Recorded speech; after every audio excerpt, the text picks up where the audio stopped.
Jai Hind friends, it's Saturday and 15th of July 2023. Let's get started the Hindu editorial analysis which I compile for you, which is very beneficial if you are preparing for civil services examinations. तो चलिए शुरू करते हैं आज का the Hindu editorial analysis, जिसमें compile करके सारी डिटेलिंग आपको एक जगह पर दे दी जाती है।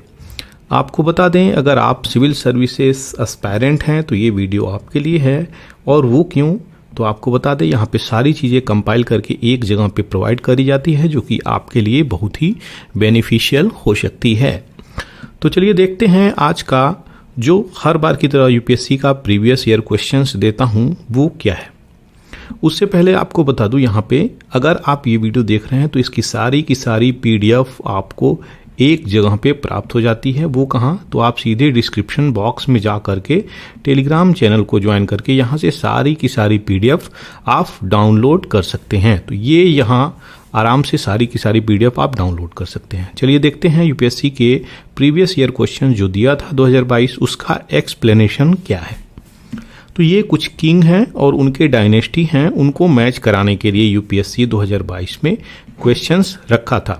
उसकी डिटेलिंग को अगर देखा जाए तो यहाँ पे दे रहा है पहले में नुन्नू का, जो कि चंडेला वंश से हैं, और जय शक्ति जो कि परमारा वंश से कह रहा है। तीसरा नागभट्टा जो गुर्जरा और प्रतिहारा, भोजा जो कि राष्ट्रकूटा। तो इनमें से कौन सही है यही यहाँ पे पूछ रहा है। तो इसका एक्सप्लेनेशन अगर देखा जाए तो दो पेयर यहाँ पे करेक्ट दिख रहे हैं।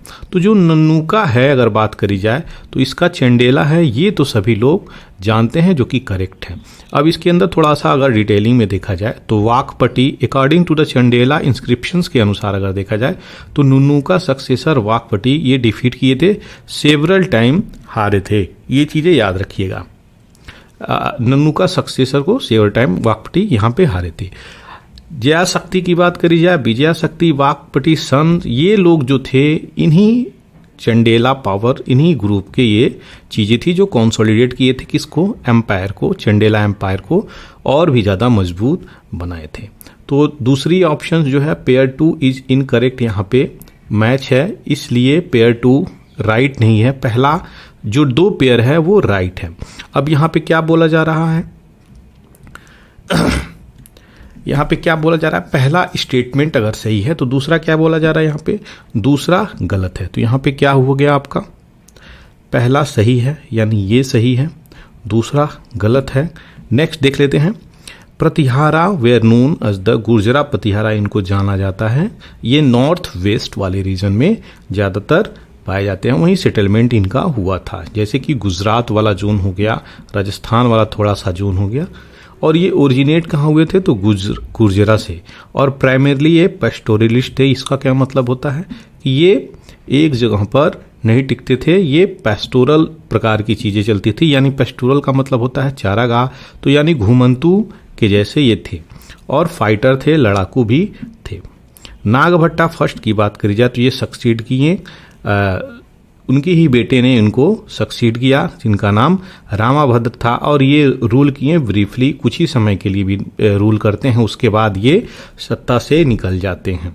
और इनको कौन सक्सीड करता है, उन्हीं के पुत्र मिहिर भोज। तो इसलिए तीसरा जो पेयर है वो यहाँ पे करेक्ट हो जाएगा। तो तीसरा पेयर यहाँ पे कौन सा हो जाएगा, ये नागभट्टा सेकेंड, ये तीसरा पेयर करेक्ट हो गया। तो यहाँ पे दो पेयर करेक्ट हो गया। अब जो भोजा है वो गलत हो जाता है। कैसे, तो यहाँ पे मिहिर भोजा ग्रैंडसन ऑफ नागभट्टा सेकेंड हैं। तो यहाँ पे 46 साल तक ये रेन किए हैं, मोस्ट सक्सेसफुल और पॉपुलर प्रतिहारा के रूप में। तो इसलिए चौथा जो है इनकरेक्ट हो गया। तो यहाँ पे चौथा गलत हो जाता है जो आपको एक्सप्लेनेशन अभी दिया। तो इसलिए वन पेयर नहीं, यहाँ पे option two pair is the right answer जो आपको यहाँ पे दिया जा रहा है। अब यहाँ पे देखा जाए योग वशिष्ठा से क्वेश्चंस ये दिया हुआ है यूपीएससी, जो कि इंपॉर्टेंट है। तो कह रहा है पर्शियन में कौन ट्रांसलेट किया, ये यहाँ पे बोल रहा है। तो निजामुद्दीन पानीपति ड्यूरिंग रेन आप कौन यहाँ पे किया है। तो इसका राइट आंसर क्या है, तो इसका राइट आंसर अकबर है, जो कि इंपॉर्टेंट है, आपको बता दूं मैं। एक्सप्लेनेशंस की बात करी जाए यहाँ पे तो योग वशिष्ठा, जिसे वशिष्ठ योग भी बोला जाता है, हिंदू परंपरा, हिंदू स्पिरिचुअल धार्मिक चीज़ों के अनुसार वाल्मीकि को एट्रीब्यूट किया जाता है, इन्हीं को बोला जाता है। ये जो सेज वशिष्ठा हैं, जो ऋषि वशिष्ठा हैं, यंग प्रिंस रामा से इनके डिस्कशंस के बारे में यहाँ पे चीज़ें अकाउंट करी गई हैं। ये चीज़ें आपको पता होना चाहिए, इम्पोर्टेंट है ये। दूसरी क्या चीज़ें बोली जा रही हैं यहाँ पे, तो जो वशिष्ठ की टीचिंग्स है कि राम जी को वशिष्ठ जी ने पढ़ाया है, ये हम सभी लोग जानते हैं। तो राम जी के बारे में यहाँ पे बताया जा रहा है। और दूसरा, वेदांता की बातें बोली जा रही हैं, जो नेचर और मैनिफेस्ट वर्ल्ड है उसके बारे में यहाँ पे चीज़ें बोली जा रही हैं। 11वां से लेके 14वां सेंचुरी शताब्दी तक जो चीज़ें हैं यहाँ पे, वो क्या है, लॉन्गेस्ट टेक्स्ट संस्कृत में ये चीज़ें मेंशन हैं, जो कि आपको यहाँ पे बताई जा रही हैं। अकबर के द्वारा इसको, जो पहले ही बताया, ट्रांसलेट कराया गया था यहाँ पे in Persian by Nizamuddin Panipati. तो ये चीज़ें याद रखिएगा, इसलिए ऑप्शन 1 जो है करेक्ट हो जाता है। तो ये इसकी डिटेलिंग है। आशा करते हैं ये क्वेश्चन तो पीसीएस में पक्का आएगा, इसलिए इसकी इंपॉर्टेंस को समझिए, ये क्वेश्चंस इंपॉर्टेंट हो जाते हैं।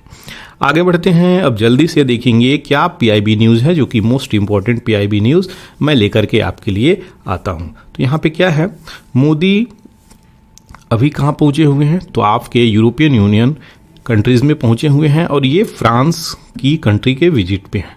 यहाँ पे 14 जुलाई को यहाँ पे क्या होगा, बेस्टाइल डे होगा, फ्रांस की बेस्टाइल डे। और ये किससे अभी मिले हैं, तो मिस्टर थॉमस पेस्क्वेट से मिले हैं। ये मल्टी पर्सनालिटी ह्यूमन बींग हैं, तो ये याद रखिएगा इनको। फ्रेंच के एरोस्पेस में इंजीनियर पायलट हैं, यूरोपियन स्पेस एजेंसी में एस्ट्रोनॉट हैं और एक्टर भी हैं। तो ये इनसे मिले हैं, इंपॉर्टेंट है, याद रखिएगा। थॉमस पेस्क्वेट क्वेश्चन आ सकता है ये। प्राइम मिनिस्टर श्री नरेंद्र मोदी यहाँ पे क्या किए हैं, तो ये अटेंड किए हैं, जो कि अभी आपको बताया, बेस्टाइल डे परेड, और गेस्ट ऑफ ऑनर के रूप में वहाँ पे इनविटेशन दिया गया था वहाँ के कौन से, एमेनुअल मैक्रोन के द्वारा। तो प्रेसिडेंट हैं ये फ्रांस के, याद रखिएगा। 14 जुलाई को ये चीज़ें मनाई जाती हैं, जो कि पिछले ही दिन हुई है। सुश्रुत जयंती अभी सेलिब्रेट करी गई है, कब, तो 15 जुलाई को। ये लीजेंडरी सुश्रुत जो हैं भारत के शल्य चिकित्सा से, सर्जरी से रिलेटेड हैं। याद रखिएगा इनको, फादर ऑफ सर्जरी भी भारत में बोली जाती है, जो कि इम्पोर्टेंट है। तीसरा क्या है, स्किल इंडिया प्रोजेक्ट यहाँ पे रिवाइव करने की बात बोली गई है। तो यहाँ पे उसी तरीके से जम्मू कश्मीर में जो नामदा आर्ट है, तो पूछ सकता है नामदा आर्ट कहाँ का है, तो याद रखिएगा जम्मू एंड कश्मीर का नामदा आर्ट है, ये क्वेश्चंस बना सकता है। तो इसी को रिवाइव करने की बात चल रही है। नीति आयोग ने अभी रिलीज किया है 3रा एडिशन रिपोर्ट। तो ये क्या है, एक्सपोर्ट प्रीपरेडनेस इंडेक्स। क्वेश्चन सीधे आ जाएगा, ये कौन निकालता है, तो आपका नीति आयोग निकालता है, जिसमें स्टेट और यूटी की सारी डिटेलिंग होती है। तो ये 3रा एडिशन है, याद रखिएगा, एक्सपोर्ट प्रीपरेडनेस इंडेक्स, EPI। आगे बढ़ते हैं, अब सबसे इंपॉर्टेंट आज का जो इंपॉर्टेंट न्यूज़ है वो आपको मिलेगा चंद्रयान 3। इसकी सारी डिटेलिंग आपको यहाँ पे दी जाएगी। चंद्रयान 3 मैं एक स्लाइड भी बना दिया हूँ और हम लोग देखेंगे। चंद्रयान 3 चंद्रयान 2 के बाद से 2019 में जो चंद्रयान 2 लॉन्च हुआ था, उसके बाद से ये लॉन्च हुआ है आपके 14 जुलाई को। डेट याद रखिएगा, इंपॉर्टेंट है, क्वेश्चंस डेट से भी आ सकते हैं। तो वैसे तो इसकी डिटेलिंग पूरी अच्छे से मैं आपको दूंगा, लेकिन जो छोटी छोटी चीज़ें हैं वो मैं बोलता भी रहता हूं, उसको भी ध्यान से आप सुनते रहिए। इसमें क्या क्या चीज़ें हैं, तो जो चंद्रयान 2 में थे इसमें भी डाले गए हैं, एक्सेप्ट ऑर्बिटर। तो ऑर्बिटर इसमें नहीं डाले गए हैं, क्योंकि वो ऑर्बिटर हम लोगों का कार्य कर रहा है अच्छे से, इसलिए ऑर्बिटर इसमें नहीं भेजा गया है। तो इसमें क्या है, लैंडर हैं, रोवर हैं। लैंडर का नाम क्या है, तो लैंडर का नाम विक्रम है, रोवर क्या है, प्रज्ञान है, याद रखिएगा, इन दोनों का नाम रखा गया है। तो ये कॉन्फ़िगरेशंस यहाँ पे डाली गई हैं। लॉन्च किया गया था, लॉन्च किया गया है किस व्हीकल से, ये चीज़ें याद रखिएगा, क्वेश्चंस यहाँ से है। तो LVM-3 from SDSC Satish Dhawan space centre Sriharikota Andhra Pradesh से लॉन्च किया गया है। तो ये इंपॉर्टेंट है, LVM-3 याद रखिएगा, LVM-3 याद रखिएगा, क्वेश्चंस यहाँ से आएगा। और ये जो लैंडर है और रोवर यहाँ पे भेजा गया है, लेकिन ऑर्बिटर नहीं भेजा गया है। प्रोपल्शन की बात करें अगर इसमें, तो इसमें स्पेक्ट्रोपोलैरिमेट्री लगी हुई है, जिसे हम एक्रोनिम में सेप बोलते हैं। ये हैबिटेबल प्लैनेट अर्थ को लेकर के ये चीज़ें डाली गई हैं। तो सेप जो है यहाँ पे पेलेट को यहाँ पे डाली गई है और ये स्टडी करेगा क्या चीज़ें चल रही हैं यहाँ पे लूनर ऑर्बिट में, किस प्रकार से चीज़ें चल रही हैं। दूसरी चीज़ें चेस्ट, जो कि पेलोड के रूप में देखी जा रही हैं। तो ये क्या है, चेस्ट का फुल फॉर्म पूछ सकता है। तो चंद्रा सरफेस थर्मोफिजिकल एक्सपेरिमेंट ये डाली गई है। क्या मेजर करेगा, थर्मल कंडक्टिविटी कैसी चल रही है, टेम्परेचर क्या चल रहा है, इन सब चीज़ों को देखेगा। तीसरा क्या है, इल्सा, ये क्या है, instrument for lunar seismic activity, किस प्रकार से भूकंप वाली चीज़ों को वो स्टडी करेगा, वो वहाँ पे भेजी गई है इसको। एलपी क्या है, तो लैगम्यूर प्रोब, ये यहाँ पे एस्टिमेट करेगा क्या प्लाज्मा डेंसिटी है, किस प्रकार की वेरिएशन है, इन सब चीज़ों को यहाँ पे देखेगा। एपी एक्सेस क्या है, तो ये अल्फा पार्टिकल एक्सरे स्पेक्ट्रोमीटर है। और मिशन की अगर बात करी जाए यहाँ पर, तो क्या इसका उद्देश्य है जो यहाँ पे चंद्रयान 3 में दिया गया है। तो चंद्रयान 3 में 3 इसका मिशन है, वो देख लेते हैं। तो ये पहला बात सबसे इम्पोर्टेंट है, जो कि चंद्रयान 2 फेल हो गया था। क्या कि ये अगर चंद्रमा है, तो ये अपनी अगर पृथ्वी है, तो यहाँ से जब कोई भी चीज़ जा रही है, ठीक है, यहाँ पे हम लोग कोई भी चीज़ अगर भेज रहे हैं, तो यहाँ पे सॉफ्ट लैंडिंग होना चाहिए। ये नहीं यहाँ पे उतरा और धड़ाम से गिरा और इसके टुकड़े खरच्चे परच्चे निकल गए, तो ऐसी चीज़ें नहीं होनी चाहिए। यहाँ पे सॉफ्ट लैंडिंग हम लोग नहीं करा पाए थे चंद्रयान 2 में, जिसका अब चंद्रयान 3 हम लोग आपके सामने देखिए लॉन्च की हैं। तो आशा करते हैं इस बार सारी तैयारी प्रीपरेडनेस अच्छे से हो चुकी होगी और काफ़ी विश्वास भी है हम लोगों को। दूसरी चीज़ें क्या है, तो यहाँ पे रोवर जो है चंद्रमा पे निकलेगा और वो चलेगा। रोवर क्या होता है, तो लैंडर जो भेजी जाती है चंद्रमा पे जाकर के लैंड करता है, उसके अंदर रखा जाता है रोवर।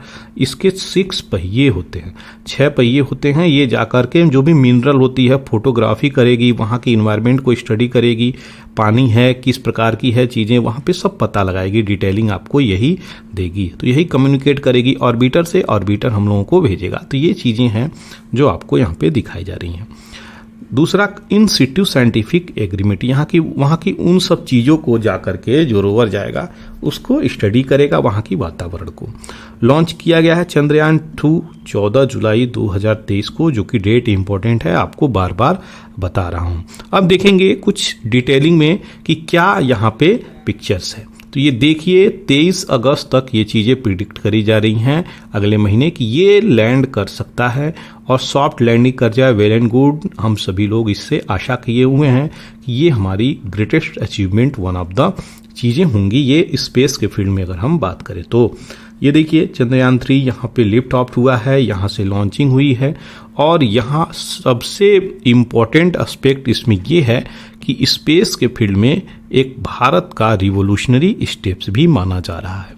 अगर देखें डेस्टिनेशंस ऑफ द मून, तो चंद्रयान 3 जो है यहाँ पे लैंडर मॉड्यूल, ये इसमें भी प्रोपल्शंस लगे हुए हैं और ये लैंडर, रोवर, ऑर्बिटर को छोड़ के सारी चीज़ें इसमें डाली गई हैं।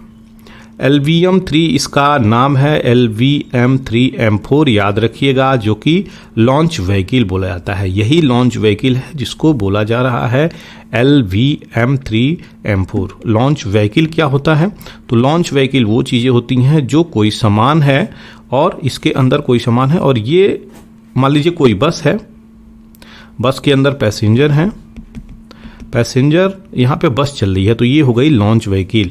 तो यही चीज़ें हैं, ठीक उसी प्रकार से इसको लॉन्च व्हीकल बोलते हैं। इसके अंदर पेलोड होती हैं, फिर क्रायोजेनिक स्टेज होती हैं, फिर लिक्विड स्टेज होती हैं, ये चीज़ें होती हैं। सॉलिड रॉकेट बूस्टर भी यहाँ पे लगी हुई हैं, याद रखिएगा। तो ये सॉलिड 2 साइड होती हैं, फिर सॉलिड के बाद यहाँ पे लिक्विड होती हैं, फिर क्रायोजेनिक स्टेज होती है। तो क्रायोजेनिक में यहाँ पे क्या क्या यूज होता है, ऑक्सीजन यूज होता है और हाइड्रोजन यूज होता है।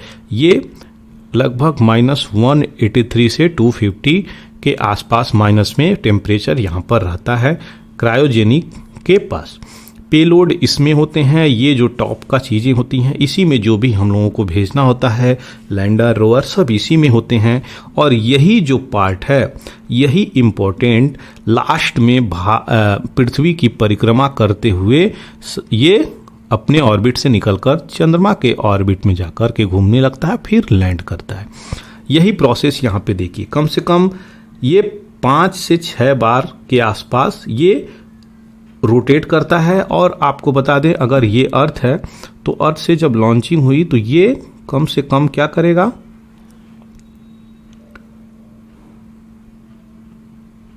ऐसे लॉन्च करेगा। अब अगर ये चंद्रमा है आपका तो 5 बार रोटेशन करेगा। तो सबसे पहले लगभग 100 से लेके 120-130 किलोमीटर तक इसकी पृथ्वी से डिस्टेंस होगी ये रोटेशंस में। उसके बाद ये चीज़ें लगभग 36,000 किलोमीटर तक की डिस्टेंस कवर करता है अर्थ के इलिप्टिकल ऑर्बिट में। तो इस प्रकार से ये पृथ्वी की ग्रेविटेशनल फोर्स को ब्रेक करके एस्केप वेलोसिटी से ऊपर जाता हुआ नजर आता है।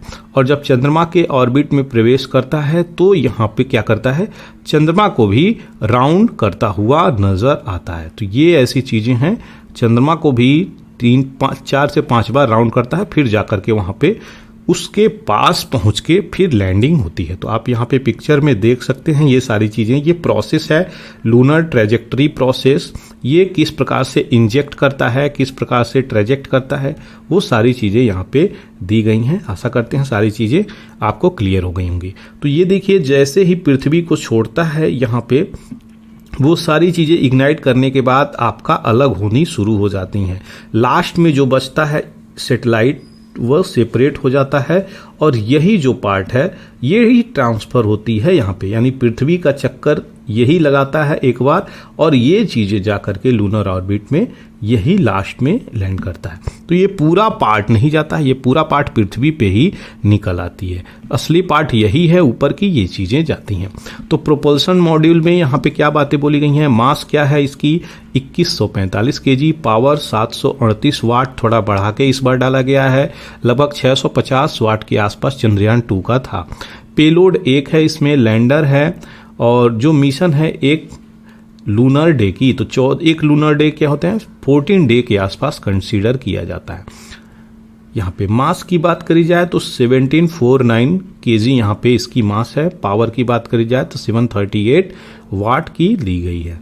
पेलोड यहाँ पे 4 जा रहे हैं जो कि इंपॉर्टेंट हैं आपको। डिस्टेंस अर्थ से मून की क्या है तो 3,84,400 किलोमीटर ये डिस्टेंस है, ये याद रखिएगा। और where will the lander land, तो अगर ये मून है तो ये मून आपका नॉर्थ हो गया, ये साउथ हो गया, ये ईस्ट और ये वेस्ट। तो इन वाले रीजन पे हम लैंडिंग करने की प्रयास करेंगे। ये पूरे वर्ल्ड में कोई भी साउदर्न पार्ट में लैंड नहीं किया है। भारत ऐसी पहली कंट्री होगी जो साउदर्न पार्ट में लैंडिंग कराने का प्रयास कर रही है और पहली ऐसी कंट्री होगी जो सक्सेसफुल भी हो जाएगी। तो आशा यही है। अभी तक सारे लोग नॉर्थ वाले बेल्ट में लैंड कराए हुए हैं। तो कौन कौन सी कंट्री है, यूएस, रशिया, चाइना, ये याद रखिएगा 3 कंट्री हैं। चौथी कंट्री अपनी भारत होने वाली है जो कि बहुत ही ज़्यादा इम्पॉर्टेंट है। तो ये इसकी सारी प्रोसीजर थी जो अभी आपको एक्सप्लेनेशंस किया। कुछ देख लेते हैं प्रोपल्सन मॉड्यूल की किस प्रकार से ये चीज़ें चलती हैं। तो जब इंजेक्शन ऑर्बिट से ये चीज़ें इंजेक्ट किया जाता है कि कोई भी लॉन्च व्हीकल को, तो ये 1 2 3 4 5 कुछ 5 से 6 बार ये पृथ्वी का चक्कर लगाकर ग्रेविटी को क्रैक करती हुई नज़र आती है और ये फिर ट्रेजेक्टरी लेकर के ये निकलती है कौन से, लूनर ऑर्बिट में इंसर्शन के लिए। तो लूनर ऑर्बिट में इंसर्ट होती है अर्थ ऑर्बिट से निकल करके। तो ये फिर क्या करती है, यहाँ पे लूनर ऑर्बिट की चक्कर लगाती है। तो लूनर ऑर्बिट की चक्कर लगाती है और लास्ट में 100 किलोमीटर के आसपास यहाँ भी चीज़ें बच जाती हैं, तब जाकर के लैंडर यहाँ पे लैंड करता है। तो आप देख सकते हैं ये चीज़ें कुछ इस प्रकार से चीज़ें होती हैं। हालांकि ये चीज़ें इतनी आसान नहीं है, बहुत ही कॉम्प्लेक्स प्रोसीजर होता है इसमें और बहुत ही जटिल प्रक्रियाएं होती हैं। और ये चीज़ें जो आपको मैं बता रहा हूँ, थोड़ा डिटेलिंग में अगर देखा जाए तो LBM-3 Mark 4 जो है यहाँ पे चंद्रयान 3 मिशन के अंदर तो क्या क्या पेलोड है। तो ये देखिए यहाँ पे लैंडर पेलोड, जिसको रंभा LP बोला गया है, चेस्ट आपको बताया, इल्सा बताया, ये लैंडर पेलोड है। अगर बात करी जाए रोवर पेलोड की, तो यहाँ पे रोवर के अंदर ये चीज़ें डाली गई हैं, APXS और लिप्स। ये क्या करेंगी, तो जो भी पार्टिकल एक्सरे है, स्पेक्ट्रोमीटर, ये चीज़ें देखेंगी क्या केमिकल कंपोजिशंस है और क्या मिनरलॉजी है। वहाँ पे चंद्रमा पे पहुँचने पे मिनरल क्या क्या है उनका स्टडी करेगी और आपको इन्फॉर्म करेगी। लेजर इंड्यूस ब्रेकडाउन स्पेक्ट्रोस्कोप ये क्या करेगी, तो डिटरमाइन करेगी किस प्रकार का कंपोजिशंस वहाँ पे लूनर सॉइल में पाया जाता है। ये चीज़ें याद रखिएगा। सेप का क्या काम होगा, तो ये एक्सपेरिमेंटल पेलोड है, ये स्टडी करेगी क्या किस प्रकार की चीज़ें वहाँ पर चल रही हैं, हैबिटेबल प्लानेट अर्थ यहाँ पे है कि नहीं, ये सब चीज़ें देखेगी। तो सेप का पूरा ये प्रोपल्सन मॉड्यूल पेलोड है। तो 3 प्रकार के पेलोड हैं, लैंडर, रोवर और प्रोपल्सन जो भेजी गई थी। ये चीज़ें याद रखिएगा, सारी डिटेलिंग आपको यहाँ पर दे दी गई है। चलिए आगे बढ़ते हैं यहाँ पे कुछ न्यूज और फैक्ट्स की तरफ। तो यहाँ पे देखेंगे डिफेंस कोऑपरेशन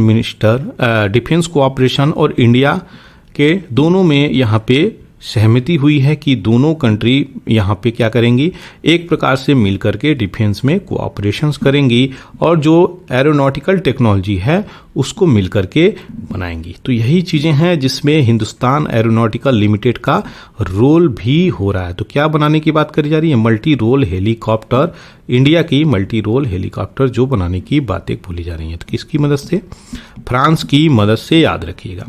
LBM प्रोजेक्ट यहाँ पे क्या बोली जा रही है, जो चंद्रयान 3 अभी आपको बताया, LBM-M4, ये चीज़ें याद रखिएगा, क्वेश्चंस यहाँ से इंपॉर्टेंट है, बन सकता है। उसी के अंदर जो विकास इंजन है, इसके अंदर विकास इंजन है 110 विकास इंजन जो यूज किया गया है और ये ह्यूमन रेटेड है, यानी काफ़ी बियरेबल है, ये ह्यूमन को भी कोई भी क्षति नहीं पहुंचने देगी। इस प्रकार की चीज़ से यहाँ पर निर्मित है। ब्लिंकन यहाँ पे क्या किए हैं, तो मीटिंग किए हैं फॉरेन मिनिस्टर से, association of south east Asia, यानी एशियान के मिनिस्टर से, फॉरेन मिनिस्टर से ब्लिंकन जो हैं US के सेक्रेटरी हैं, यहाँ पे जकार्ता में, इंडोनेशिया में यहाँ पर मीटिंग किए हैं। तो ये सारी डिप्लोमेसी चल रही है चाइना को टैकल करने के लिए, रसिया को डील करने के लिए। अब इम्पोर्टेंट हमारे लिए क्या हो जाता है, हमारे लिए इम्पोर्टेंट होता है बैकग्राउंड में जाकर के एशियान कंट्री को देखना। तो चलिए देखते हैं एशियान कंट्री को। यहाँ पे एशियान का फुल फॉर्म यहाँ पे मैं लिख दिया हूँ, association of south east Asian Nations है ये, और यह एक इंटरनेशनल ऑर्गेनाइजेशन है। 8 अगस्त 1967 में इसकी स्थापना करी गई थी, जिसमें मलेशिया, थाईलैंड, इंडोनेशिया, सिंगापुर और फिलीपींस कंट्री थे जो एशियान के रूप में जाने जाते थे।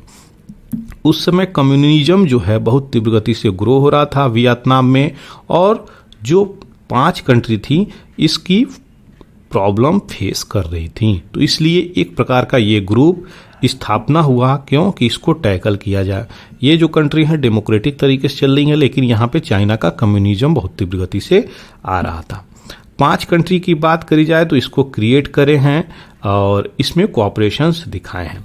पर्पज की बात करी जाए तो इस ऑर्गेनाइजेशंस का पॉलिटिकल और इकोनॉमिक कोऑपरेशंस इसका पर्पज है, उद्देश्य है जिस पे ये कार्य करता है। एक डिक्लेरेशन यहाँ पे ब्रुनेई दारुसलाम यहाँ पे ज्वाइन करता है एशियान को, जो कि 7 जनवरी 1984 में। तो ये 5 कंट्री थी, अब 6वीं कंट्री ब्रुनेई हो गई। वियतनाम इसको ज्वाइन करता है 28 जुलाई 1995, 7वीं हो गई। लाओस, म्यांमार यहाँ पे ज्वाइन करते हैं 23 जुलाई 97 को। कंबोडिया अभी रिसेंटली ज्वाइन किया है 30 अप्रैल 1999 पे। तो ये इसकी एशियान कंट्री हैं। सारी डिटेलिंग आपको यहाँ पर दे दी गई है बैकग्राउंड में। कोई भी क्वेश्चन हो कमेंट सेक्शंस में आप लिख सकते हैं। यहाँ पे बात करी जा रही है एक इम्पॉर्टेंट एडिटोरियल की, जो कि अच्छे से हम कवर करेंगे, वो देखेंगे क्या वो एडिटोरियल है। तो रॉयलिंग रिसर्जेंस यहाँ पे क्या चल रहा है? तो यहाँ पे रिसर्जेंस का मतलब होता है यहाँ पे क्या कि कोई चीज़ों में बढ़ाव हो जाना, किसी चीज़ में बढ़ोतरी हो जाना, तो पुनः वो चीज़ें उभर कर आ जाना, उसी को रिसर्जेंस बोला जा रहा है। तो यहाँ पे कंज्यूमर प्राइस इंडेक्स की बातें बोली जा रही हैं कि जो कंज्यूमर है, जो ग्राहक है, कस्टमर है, वो किस प्रकार से रेट को यहाँ पर देख रहा है और किस किस रेट में क्या परिवर्तन हो रहे हैं, यही सब आंकड़े इसमें होते हैं कंज्यूमर प्राइस इंडेक्स में। तो रिटेल इन्फ्लेशंस की बात करी जा रही है, जो कि आरबीआई की मॉनेटरी अथॉरिटी यहाँ पे ये बताई है, और इस पे एक पैनी निगाह रखने की ज़रूरत भी है, क्योंकि बड़ी तीव्र गति से रेट हर चीज़ के बढ़ रहे हैं। तो प्राइस को स्टेबल करने की बातें बोली जा रही हैं, क्योंकि फूड प्राइजेस के ना दाम बढ़ते हुए नज़र आ रहे हैं। हर मार्केट में अगर जाकर के हम देखें तो कहीं ना कहीं कोई भी ऐसी चीज़ आपको नहीं मिलेगी जिसके दाम स्टेबल हों। हर चीज़ के दाम बढ़ते हुए नज़र आए, चाहे वो डेयरी प्रोडक्ट हो, चाहे वो सीरियल्स प्रोडक्ट हो, चाहे वो वेजिटेबल प्रोडक्ट हो, चाहे वो फ़ोन प्रोडक्ट हो, चाहे वो व्हीकल प्रोडक्ट हो, कोई भी चीज़ों को आप कंसीडर कर ले, सारी की सारी चीज़ों के दाम बढ़ते हुए नज़र आ रहे हैं। वही बातें यहाँ पर बोली जा रही हैं। फूड प्राइस की हम सीधे डायरेक्टली अगर यहाँ पे बात करें तो इन्फ्लेशन है। ये क्या होता है? सीधे प्राइस राइज हो जाता है तो ये इन्फ्लेशन के रूप में देखी जाती है। तो यहाँ पे 10 ऑफ द 12 सब ग्रुप यहाँ पे विटनेस किए हैं कि दर प्रति वर्ष यहाँ पे चीज़ें बढ़ती हुई नज़र आ रही हैं। तो जो अनाज हैं 12.7% के रूप से परसेंट की दर से यहाँ पे बढ़ती हुई नज़र आ रही हैं। अंडों की रेट 7%, डेयरी जो है 8.5% की वृद्धि, यहाँ पे उनमें भी रेट में दाम में वृद्धि देखी गई है। दालों में वृद्धि देखी गई है, स्पाइसेस में वृद्धि देखी गई है, वेजिटेबल्स में वृद्धि देखी गई है। तो ये चीज़ें हैं जो कि फूड बास्केट को और भी ज़्यादा महंगा बनाता हुआ नज़र आ रहा है। वेजिटेबल प्राइस की बात करें तो यहाँ पे 12.7% हाईएस्ट सिक्वेंशियल रेट से यहाँ पे चीज़ें चल रही हैं। अब कोर इन्फ्लेशंस की बात करी जाए जो कि चला है, तो क्या होता है ये कोर इन्फ्लेशन क्या होता है? तो जब चेंज हो जाती है cost of the goods and services excluding, यानी इनको छोड़ के, क्यों?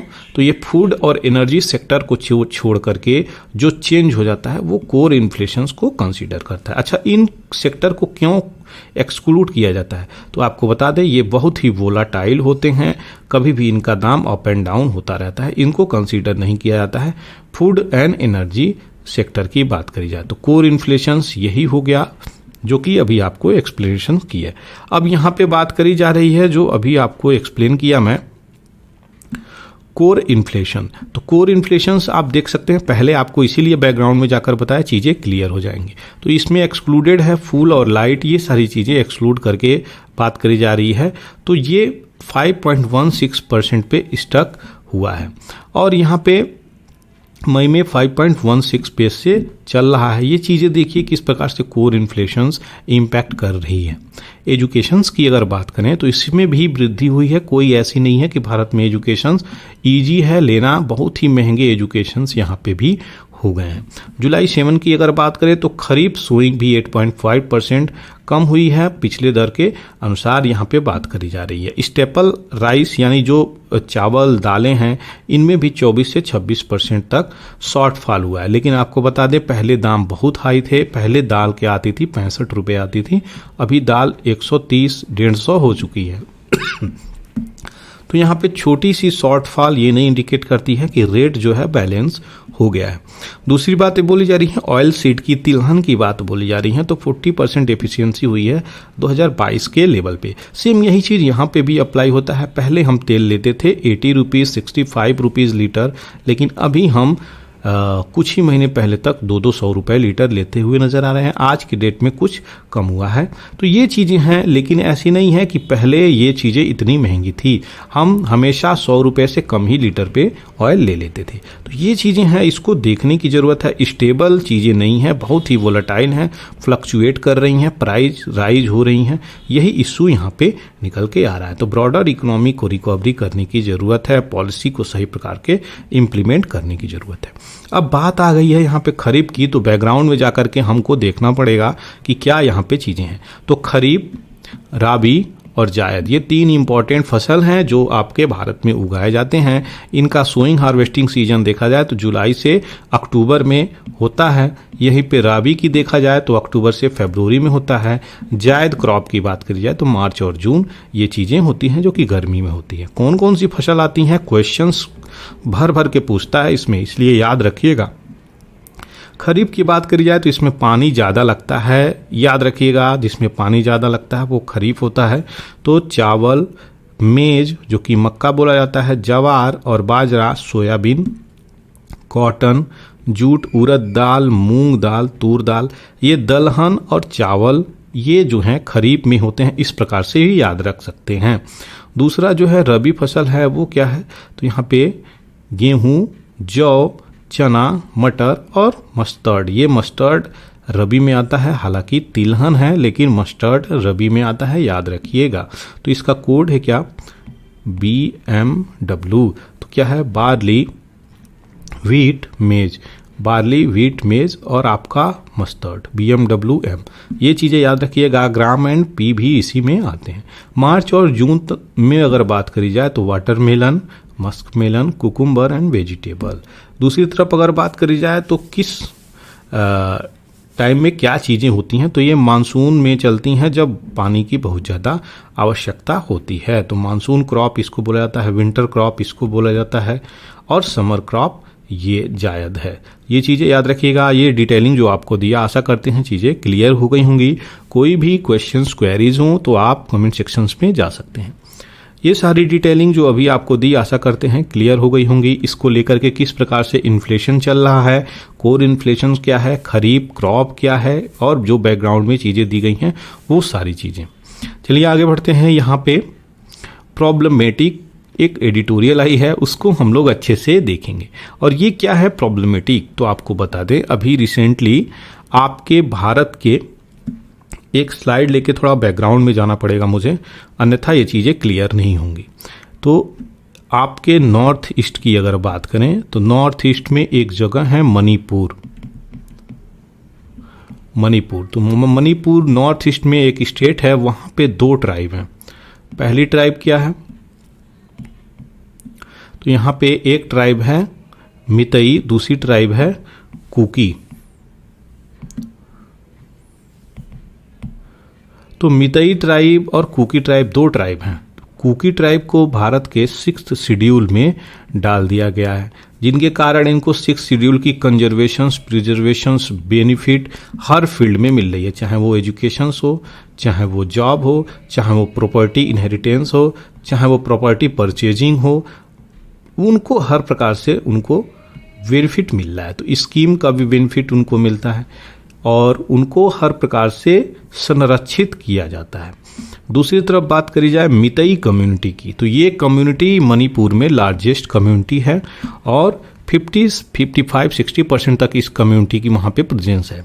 लेकिन अभी रिसेंटली मणिपुर का हाई कोर्ट ये बोला कि इसको भी 6th शेड्यूल में ऐड करने की ज़रूरत है। इसी पे कुकी कम्युनिटी यहाँ पे अपना स्टैंड दिखाई और इन दोनों के बीच में वायलेंस इरप्ट हुआ।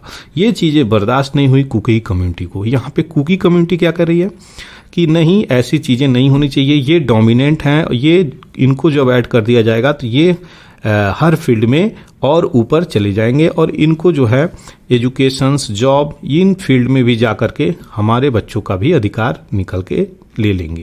तो ये जॉब की सिक्योरिटी है, दूसरी स्कीम की सिक्योरिटी है, तीसरा जो लैंड का इशू है ना, ये लैंड परचेज नहीं कर सकते हैं। एक निश्चित जगहों पे ही मितई बसे हुए हैं, कुकी वाले क्षेत्र में जाकर के लैंड परचेज नहीं कर सकते।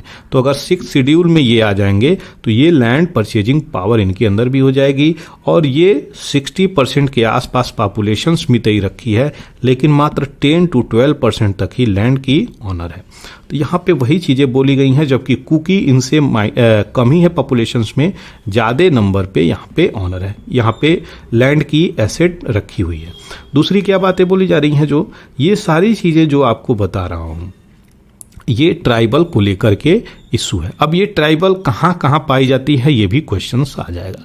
तो ये दोनों ट्राइबल जो हैं पूरे नॉर्थ ईस्ट में लगभग पाई जाती हैं, खास करके मणिपुर में तो बहुतायत मात्रा में पाई जाती हैं।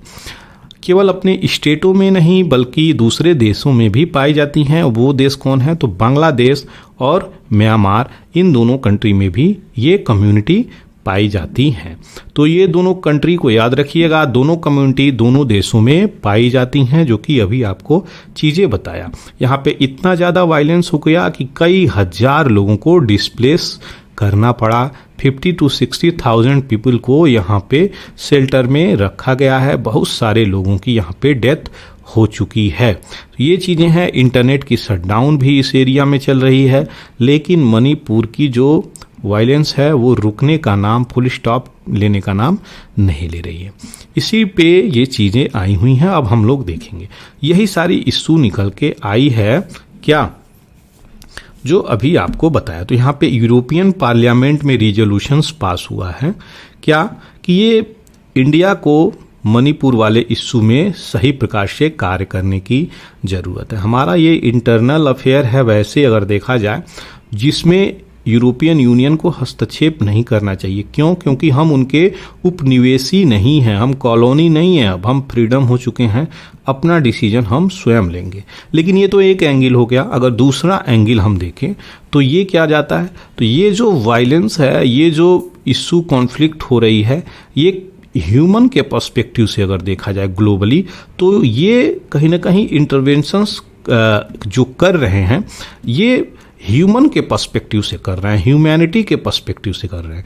तो यही यहाँ पे बोली जा रही हैं। इस प्रकार की चीज़ों को यहाँ पर गवर्नमेंट को देखना चाहिए और इस पे कार्य करने की ज़रूरत है। यहाँ पे इंडियन पॉलिटिशियंस यहाँ पे सीधे सीधे कंसर्न ये कहे हैं कि क्या बोला जा रहा है ये यूरोपियन यूनियन के द्वारा कि जो अटैक हो रहा है हिंदू टेम्पल पे, ऑस्ट्रेलिया पे, भारत के लोग भी इस पे क्या कहें।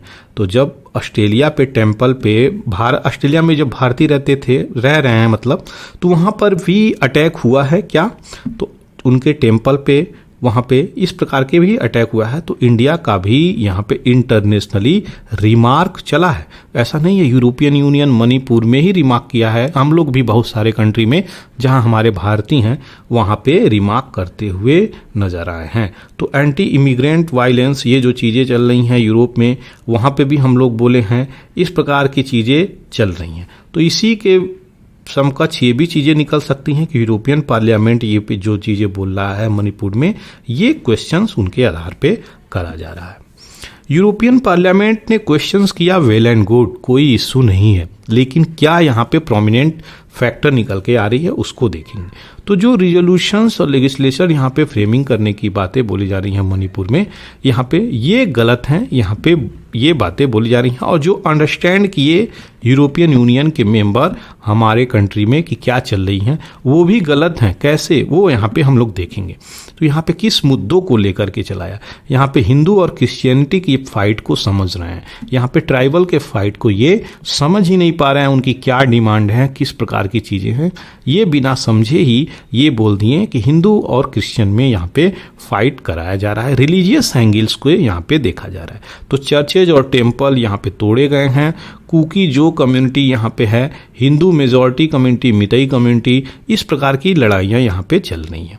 यहाँ पे इग्नोर किया गया है। इस प्रकार के जो भी चीज़ें चल रही हैं वो गलत तरीके से समझा गया है और सही प्रकार की जो इन्फॉर्मेशंस है उसे इग्नोर कर दिया गया है। तो यहाँ पे यही सारी चीज़ें हैं।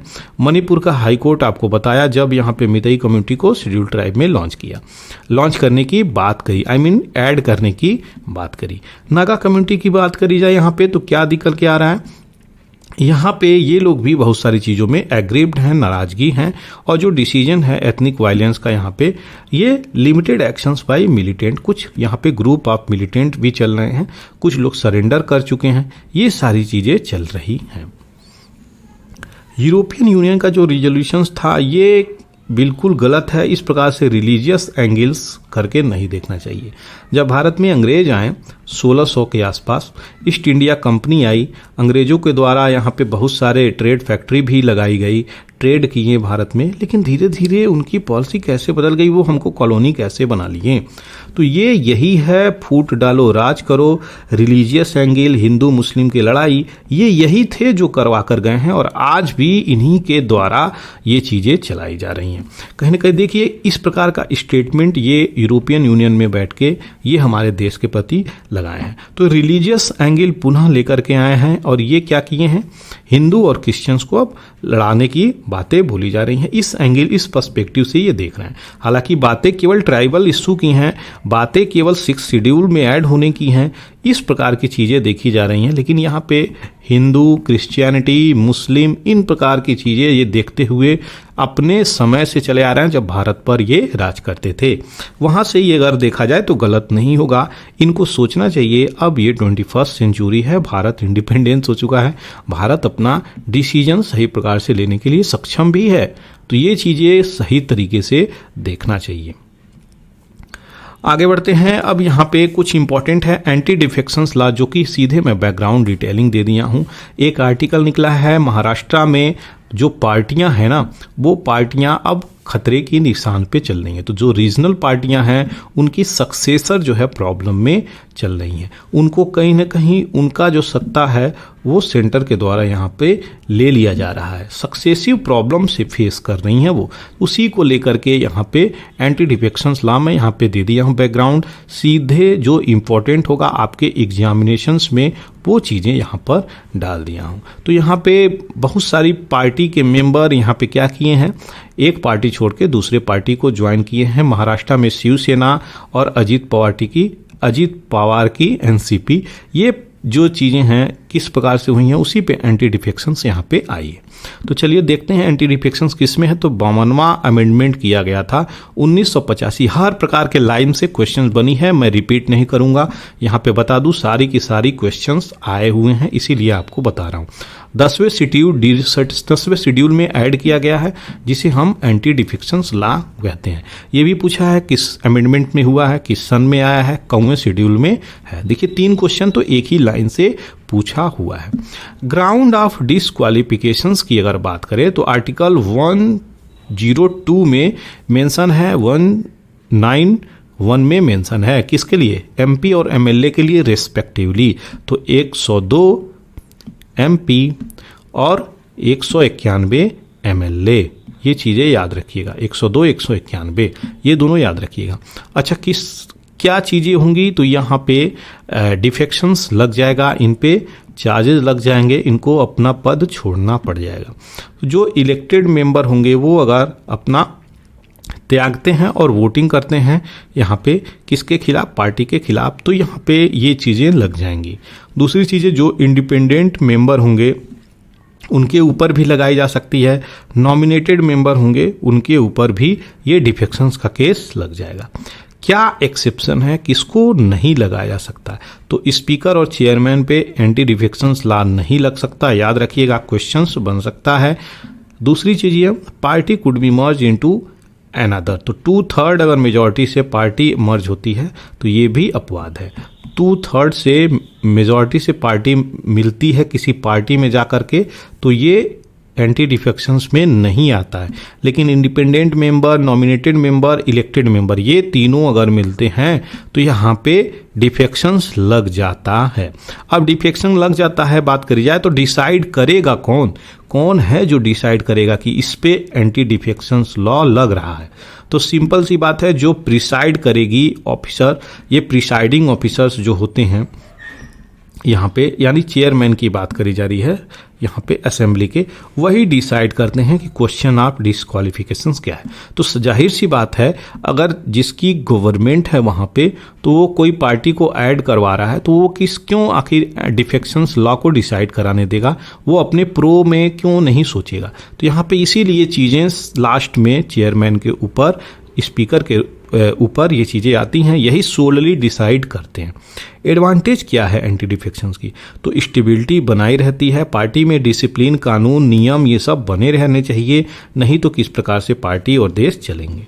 इसका कुछ डिसएडवांटेज भी है, तो फ्रीडम यहाँ पे बात करी जा रही है लोगों की, ये अफेक्ट होता है। मान लीजिए पार्टी के 10 मेंबर, 1 2 3 4 5 6 7 8 9 10, अपोजिशन पार्टी में पाँच मेंबर हैं, 6 मेंबर हैं अपोजिशन पार्टी में। तो यहाँ पे सब लोग किसी एक इश्यू पे, किसी एक बिल पे अगर बात करी जाए वोटिंग कर रहे हैं। तो यहाँ पे 10 में से 7 जो है इसको वोट किए, लेकिन 3 जो है अपोजिशंस के फेवर में वोट कर दिए। तो यही चीज़ें बोली जा रही हैं, ये फ्रीडम जो है कर्टेल कर देता है कहीं ना कहीं, ये भी एक इशू है, इसमें देखा जाता है। तो ये थी सारी डिटेलिंग जो अभी आपको दिया मैं एंटी डिफेक्शन लॉ को। आशा करते हैं चीज़ें क्लियर और कवर भी हो गई होंगी। चलिए आगे बढ़ते हैं यहाँ पे नए एडिटोरियल की तरफ। तो वर्चुअल समिट, वर्चुअल साइलेंसी चल रही है वर्ल्ड में, उसको देखा जाएगा क्या है वो। तो फॉरेन सेक्रेटरी की बात करी जाए तो विनय क्वाट्रा यहाँ पे ये बताते हुए नजर आए हैं कि जो एससीओ की समिट हेल्ड हुई है भारत में, यहाँ पे वर्चुअली, याद रखिएगा ये चीज़ें, भारत ने इसको हेल्ड कराई है। तो ये चीज़ें चली हैं और यहाँ पे ये बताते हुए नज़र नहीं आए हैं कि ये जो चली हैं ये वर्चुअली क्यों चली हैं, हाइब्रिड मोड में भी नहीं चली हैं, फिजिकली भी नहीं चली हैं, क्यों इसको वर्चुअली रखा गया जबकि कोविड-19 भी नहीं है। तो यहाँ पे यही सारी चीज़ें हैं। और ये political, economic, cultural initiative of the country को यहाँ पे 134 मीटिंग के आसपास करने के बाद ये हम लोग कन्वीन किए थे एससीओ। तो एससीओ एक इम्पॉर्टेंट है, इसकी भी अगर बात करी जाए तो डिटेलिंग आपको अभी मैं दे दूंगा बैकग्राउंड में, चिंता करने की बातें नहीं है, सारी चीज़ें आपको दे दी जाएंगी। चाइना का एक्शंस की बात करी जाए 2020 में, तो ये इवॉल्व कर रहा है इंटरनेशनल बॉर्डर। ऑब्वियसली ये चीज़ें फैल रही हैं नॉर्थ वेस्ट वाले रीजन में, जो कि इम्पोर्टेंट है, भारत की सॉवरेनिटी को इम्पैक्ट करता हुआ नजर आ रहा है। तो इंडिया का इंटरेस्ट एससीओ में अगर दिखा तो इसके लिए चाइना अप्रेज किया था हम लोगों को, लेकिन हम लोगों ने इसको वर्चुअल रख दिया। तो देखिए इंडिया भी गेम खेलता हुआ यहाँ पे नजर आता है। मोदी की बात करी जाए यहाँ पे तो इसमें क्या बोले हैं बार बार इस मीटिंग में एससीओ में, टेररिज्म पे फोकस करते हुए नजर आ रहे हैं, कनेक्टिविटी पे फोकस करते हुए नजर आ रहे हैं। कुछ ऐसी कंट्री हैं जो इस प्रकार की इशू क्रिएट करती हुई नजर आ रही हैं। तो टेररिज्म की बात करें तो पाकिस्तान पे डायरेक्टली फोकस करते हुए नजर आ रहे हैं यहाँ पे इनडायरेक्ट रूप से। इंडिया की पोजीशंस की अगर हम बात करें तो कनेक्टिविटी प्रोजेक्ट यहाँ पे जो बहुत सारी चलाने की बात करी जा रही है, किसके द्वारा, तो जो चाइना चला रहा है। कौन से रीजन पे, तो ये जो रीजन है आपका, इन रीजन से उसका बेल्ट एंड रोड इनिशिएटिव ये चल रहा है। इन रीजन से इसका China Pakistan economic corridor CPEC जा रहा है। तो चाइना पाकिस्तान इकोनॉमिक कॉरिडोर हमारे सॉवरेनिटी रीजन से क्यों जा रहा है, ये भी क्वेश्चंस हम उठाते हुए नजर आ रहे हैं। तो चाइना पाकिस्तान का इकोनॉमिक कॉरिडोर यहाँ पे चल रहा है, बेल्ट रोड इनिशिएटिव, तो हमारी सॉवरेनिटी को हर्ट कर रहा है, जो कि यहाँ पे चाइना को देखना चाहिए।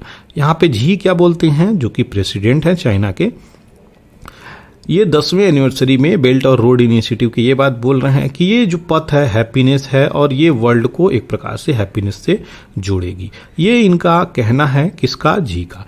लेकिन अगर जो चीज़ें चल रही हैं उसकी डिटेलिंग देखा जाए तो ये अपना भारत है और ये भारत का पड़ोसी पाकिस्तान, ये भारत का पड़ोसी अफगानिस्तान। तो याद रहिए 106 किलोमीटर की बाउंड्री अफगानिस्तान से भी लगती है, जो कि हम लोग फॉर्मली मानते हैं इसको। और ये 2 पोर्ट है जो कि बहुत इंपॉर्टेंट है, एक ग्वाडार पोर्ट, दूसरा चाबहार पोर्ट। इस पोर्ट से हम लोग कनेक्टिविटी रखते हैं कहाँ पर जाने के लिए, अफगानिस्तान तक जाने के लिए। लेकिन आजकल अगर ईरान का रवैया देखा जाए तो चाइना प्रो होता हुआ नज़र आ रहा है। भारत ने यहाँ पे चाबहार पोर्ट को डेवलप भी किया है, बहुत सारी चीज़ों का यहाँ पे डेवलप किया है। तो ये सारी चीज़ें हैं, ये इंपॉर्टेंट है, क्वेश्चंस यहाँ से आए हुए हैं जो आपको मैं यहाँ पे बता रहा हूँ।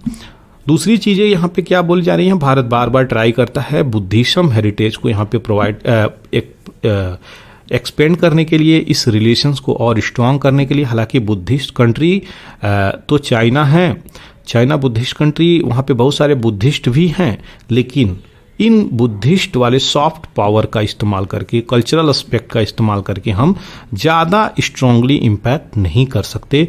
इन सब चीज़ों की बात बोली जा रही है। चाबहार पोर्ट जो ईरान अभी आपको दिखाया, अभी आने से पहले ही वो यहाँ पे बहुत सारी आवश्यकताएं हैं। इसको स्ट्रॉन्ग करने के लिए भारत को यहाँ पे कदम बढ़ाना चाहिए। तो कनेक्टिविटी की बात बोली जा रही है, तभी जाकर के चीज़ें होंगी। एससीओ डिक्लेरेशंस की बात करी जाए तो दोनों कंट्री यहाँ पे साइलेंट रह गई यूक्रेन के वार में। चाहे इंडिया हो, चाहे पाकिस्तान हो, चाहे चाइना हो, इस समिट में ज़्यादा कुछ इस पे कुछ बोली ही नहीं, कुछ टिप्पणी ही नहीं करी। तो यूक्रेन एंड रसिया के वार में ये कंट्री नहीं, लेकिन यहीं पे रशियन प्रेसिडेंट यहाँ पे क्या किए, यूक्रेन के जो चीज़ें चल रही हैं कि वेस्ट वाले कंट्री इसको और बढ़ावा दे रहे हैं और एम्पावर कर रहे हैं इस लड़ाई को, और यहाँ पे एससीओ के मेंबर को थैंक भी करते हुए नजर आ रहे हैं। तो ये लोग तो नहीं बोले, लेकिन रशियन प्रेसिडेंट यहाँ पे ये चीज़ें करते हुए नजर आ रहे हैं। जी की बात करी जाए यहाँ पे तो क्या है, यहाँ पे जो भी सपोर्ट करा जा रहा है रसिया के द्वारा, ये यहाँ पे कोई भी ऐसी बातें जी भी नहीं बोले। तो डायरेक्ट रूप से यहाँ पे ये भी कोई बातें नहीं बोल रहे हैं प्रेसिडेंट जिनपिंग। तो जी जो चाइना के प्रेसिडेंट है कुछ नहीं बोल रहे हैं कि हम सपोर्ट कर रहे हैं कि नहीं कर रहे हैं, कोई स्टेटमेंट इनका नहीं आया। लेकिन रसिया के प्रेसिडेंट व्लादिमीर पुतिन रिसेंटली यहाँ पे थैंक एससीओ को मेंबर को करते हुए नजर आए। मोदी की बात करी जाए यहाँ पे तो अगर साउथ अफ्रीका में ये चीज़ें चलने वाली हैं जो अभी रिसेंटली, तो ये किस प्रकार से चीज़ें चलेंगी, क्या इसको एवॉइड किया जाएगा और क्या चीज़ें देखी जाएंगी। तो ब्रिक्स की समिट जो अभी अगस्त में होने वाली हैं, ये यहाँ पे पहुँचेंगे कि नहीं, या फिर ये ऑनलाइन चीज़ें अटेंड करेंगे, यही चीज़ें देखने वाली है। दूसरी G20 समिट में दिल्ली में होने वाली है सितंबर में, उसमें उसको किस प्रकार से देखा जा रहा है, ये सारी इश्यू निकल के आ रही हैं। अब जल्दी से हम देखेंगे एससीओ के बारे में क्या क्या इंपॉर्टेंट चीज़ें। एससीओ क्या है, एक प्रकार से संघाई कोऑपरेशन ऑर्गेनाइजेशन है। इसको Eurasian political, economic, international security और डिफेंस ऑर्गेनाइजेशंस के रूप में देखा जाता है, जो कि विश्व का लार्जेस्ट क्षेत्रीय संस्था है ऑर्गेनाइजेशंस के रूप में अगर बात करें। तो ये 60% ऑफ यूरेशिया, यूरेशिया क्या होता है, यूरोप प्लस एशिया दोनों को कंसीडर करके यूरेशिया 60% का एरिया आता है, 40% का पॉपुलेशन आ रहा है। जीडीपी की बात करें 20%, याद रखिएगा इंपॉर्टेंट है। एससीओ के सक्सेसर की बात करी जाए तो यहाँ पे संघाई 5 इसका पहले नाम था। 1996 में इसकी स्थापना करी गई थी। उस समय China, Kazakhstan, Kyrgyzstan, Russia, Tajikistan इन कंट्री के द्वारा था। तो संघाई 5 के रूप में था, अब ये एससीओ हो गया है। 15 जून 2001 को इसकी स्थापना करी जाती है। बीजिंग में इसका हेडक्वार्टर है। इसके अंदर आता है रैट्स, ये क्या है, तो रीजनल एंटी टेररिस्ट ग्रुप है ये इसका हेडक्वार्टर कहाँ पे है, तो ताशकंद में है। इसका इस्टेब्लिशमेंट हुआ था 2004 में।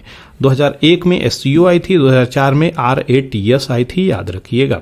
इसका क्या टास्क होता है, तो कोऑर्डिनेट करेगा किस प्रकार से टेररिज्म को ख़त्म किया जाए पूरे अपने कंट्री मेंबर की सहायता से, कोऑपरेशन से। तो ये 3 इविल पे टारगेट करता है, टेररिज्म, सेपरेटिज्म, अलगाववाद और रिलीजियस एक्सट्रीमिज्म, धार्मिक जो उन्मादवाद है उसको यहाँ पे कम करता हुआ नजर आ रहा है। 2 इसमें भाषाएं हैं, चाइनीज और रशियन, ऑफिशियल लैंग्वेज 2 हैं यहाँ पे।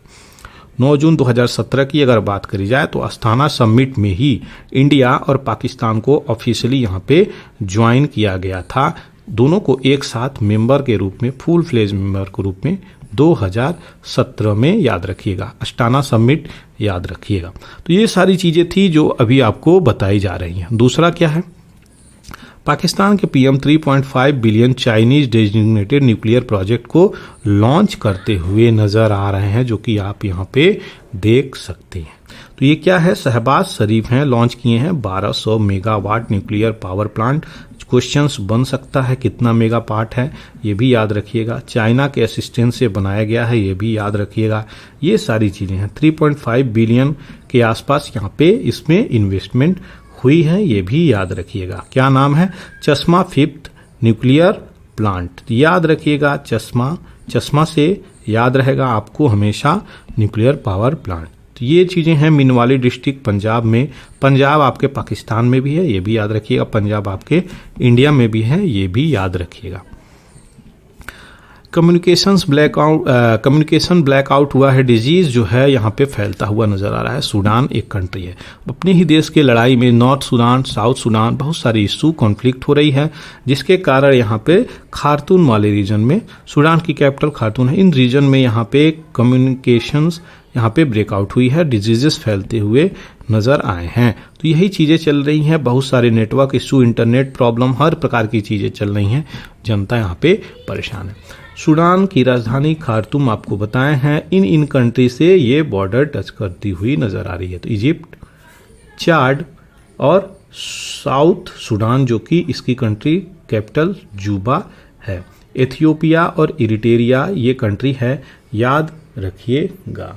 तो ये अफ्रीकन रिपब्लिक कंट्री हैं। ये सारी चीज़ें हैं साउथ सूडान के बारे में जो आपको हमें बताना था। आशा करते हैं चीज़ें क्लियर हो गई होंगी। अब देखिए वाटर जो है, वाटर लेवल दिल्ली की किस प्रकार से आपको कंफ्यूज कर रहा है। ये है किसका श्राइन, ये आपके महात्मा गांधी जी का स्थली है, ये श्राइन है और महात्मा गांधी जी के स्थली तक ये पानी पहुंच चुका है। तो आप देख सकते हैं ये महात्मा गांधी जी की स्थली कहाँ पर है, राजघाट में है। तो राजघाट तक पानी पहुंचा है। ये जो है जैम है, रोड जैम है, किस प्रकार से जो ट्रैफिक है एक पर्टिकुलर रोड पे ट्रेवल कराया जा रहा है, क्योंकि जो वाटर लॉगिंग है ना बहुत ही ज़्यादा इम्पैक्ट करती हुई नज़र आ रही है दिल्ली को। 208 मीटर की डेंजरस लाइन को क्रॉस कर गई है यमुना जो रिवर है डेंजरस लाइन को क्रॉस कर गई है, जिसके कारण लाल किला, इंडिया गेट को भी टच कर रही है, चांदनी चौक, ITO, ISBT, आनंद विहार, ये सारे region, Yamuna bank, metro stations, ये सारे रीजन यहाँ पे कवर करते हैं। तो जो यमुना बहती है उन रीजन को तो इम्पैक्ट किया ही किया है। और एक इम्पॉर्टेंट चीज़ें हैं, लाल किला जब बनाया गया था मुगलों के द्वारा, तो लाल किला ये जो है इसके चारों तरफ कैनाल की प्रवेशिका बनाई गई थी। कहाँ से कनेक्टिविटी थी, यमुना रिवर से कनेक्टिविटी थी। तो ये वही रिवर है जो अभी इतने डेंजरस लेवल पे चल रही है। तो इसकी कनेक्टिविटी यहाँ तक थी, तो लेकिन पहले अभी यहाँ पे बाढ़ नहीं लाई थी। तो अभी इस कैनाल को ये पुनः खोजती हुई नजर आई है और इसी से पानी यहाँ पर पहुंची है। तो पहले सौंदर्यीकरण कराई गई थी और रैम्पार्ट की सेफ्टी के लिए भी कनाल का इस्तेमाल किया जाता था मुगलों के द्वारा, कि कोई भी आक्रमण तुरंत कर ना सके। अब क्या है, इस कैनाल को ये रिवर खोज चुकी है, जिसके कारण बाढ़ की पानी डायरेक्ट लाल किले में प्रवेश कर रही है, लाल किले के चारों तरफ यहाँ पे प्रवेश कर चुकी है। तो यही सारी चीज़ें हैं, पुरानी न्यूज़ थी, आपको बताना था, सारी डिटेलिंग यहाँ पर दे दी गई है। आशा करते हैं चीज़ें कवर हो गई होंगी। जो भी चीज़ें आपको इशू हो, क्रिएट हो रही हैं, वो आप कमेंट सेक्शंस में लिख सकते हैं। Thank you for watching the Hindu editorial analysis bye पूरा एकेडमी। जय हिंद, जय भारत।